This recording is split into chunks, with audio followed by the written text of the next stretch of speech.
Kasi maraming opportunities yung nag-aantay sa inyo kapag nawala yung mga balakid, maraming pintuan ng oportunidad. Yun yung nami-miss niyo guys 'no, yun yung nami-miss niyo sa buhay. Ibig sabihin yun yung nawawala sa inyo kapag masyado kayong maraming balakid. Hindi niyo nakikita na napakaraming oportunidad, napakaraming paraan para sa inyo, para i-bless kayo, para pagpalain kayo.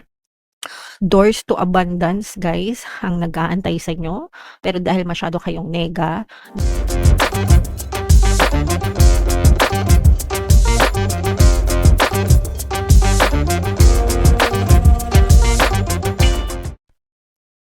Hello guys, hello Cancer, welcome back to Pinoy Pixie tayo. Ang pamagat ng episode natin for tonight is anong ganap sa buhay mo. Ito ay isang timeless reading mga kapixie para sa Cancer, Sun, Moon, Rising sign, and Venus.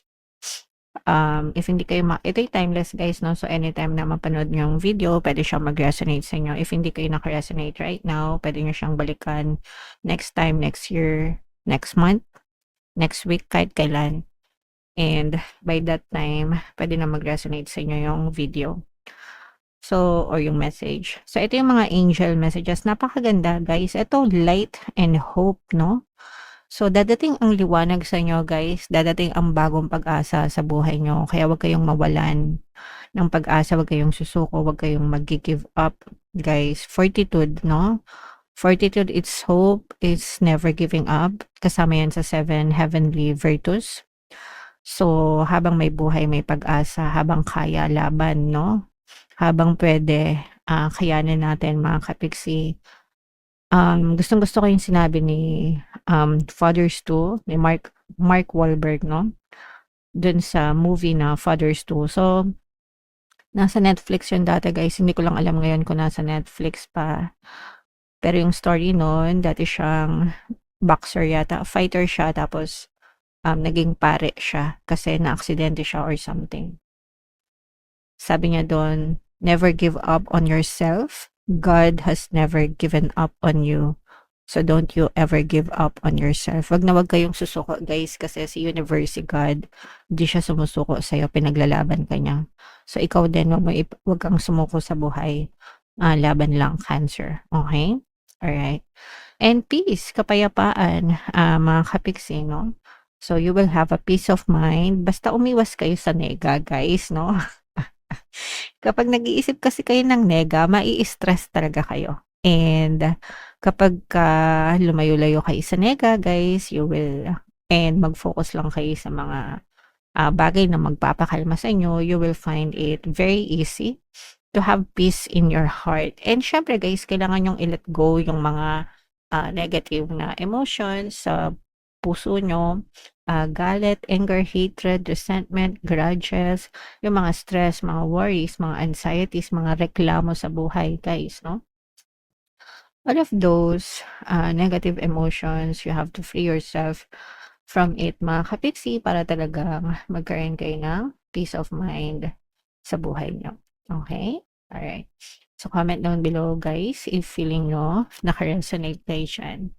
So, shuffle natin to guys. Habang sinashuffle ko to, panoorin nyo muna yung video natin regarding sa atin.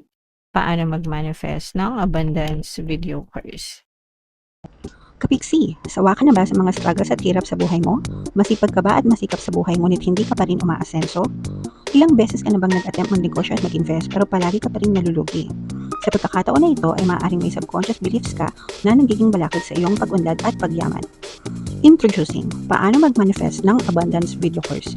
Dito ay matututunan mong ma-overcome ang mga balakid mo para tuluyan ka ng umunlad, umasenso, sumagana, maging matagumpay, successful at maswerte sa iyong kabuhayan, pera, trabaho, negosyo sa lapi at kaperahan ng bonggang-bongga.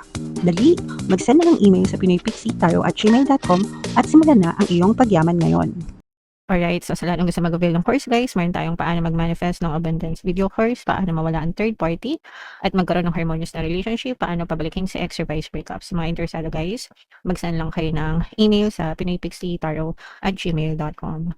And sa mga naghahanap ng pampaswerte guys, meron tayong money shaker jars. Super effective na pampaswerte. Ito yan guys, no? At saka ito guys. So ito yung aking number sa WhatsApp. I-chat nyo lang ako dyan para maka-order. And wag na kayo magpahuli guys kasi super dami na ng sumasuccess dyan. Kaya wag na kayong magpahuli, mga kapiksi. Wow! Alam niyo guys, sobrang ganda nitong spread nyo, mga kapiksi, no? So, where you are right now, guys, is marami kayong choice sa buhay nyo.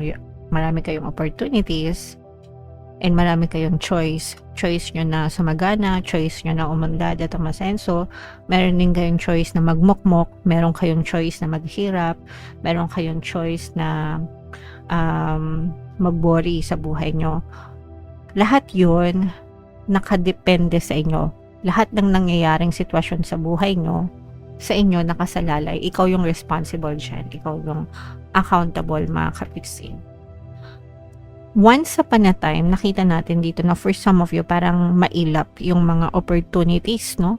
Kasi marami kayong balakid sa buhay. Etong mga balakid na to, guys, eto yung mga negative emotions, mga negative sitwasyon na na-experience nyo, mga negative circumstances na habang tumatanda kayo, puro yun ang nakikita nyo. Yun yung na-experience nyo. Yun yung nakasanayan nung iba sa inyo. Until one day, parang nagising kayo na, tama na. Okay? So, kayo na mismo yung nagsabi sa sarili mo na, tama na, ayoko na ng ganitong buhay. And, yun nga, no, yung sinabi ko sa inyo na eliminate the negative, accentuate the positive, no, palagi kayang sinasabi sa inyo. So, for some of you, natuto kayo na alisin or chop-chopin sa buhay nyo, unti-unti. Yung mga balakid na yun yung mga negative kanigahan nyo, mga negative. Lahat yun, guys, actually, kailangan nyong gawin yun, no? If hindi nyo pa nagagawa ngayon, kailangan nyo nang simulang gawin, mga kapiksi. Eliminate nyo yung mga kanigahan sa buhay nyo. So, overall yan, yung ugali mo, mga negative mong ugali, yung mga nakaugalian mo, mga sinasabi mo, mga iniisip mo, mga gawain mo sa buhay na negative, yung palagi mong iniisip, yung mga hobbies mo, yung mga bisyo mo, lahat ng negative na nakasanayan mo, kailangan mo siyang bitawan, even yung pananalita mo, yung mga kinakausap mo, mga pinapanood mo, no? Kung gusto mo talagang magbago yung buhay mo, mga kapiksi, yung mga small changes na yon, dapat binabago mo sa sarili mo. Kasi yun yung bumubuo sa pangkalahatan mo, sa pagkatao mo. Okay? And kapag nagawa mo na yun, unti-unti, hindi yan biglaan kasi mahirap magbago, mga kapiksi.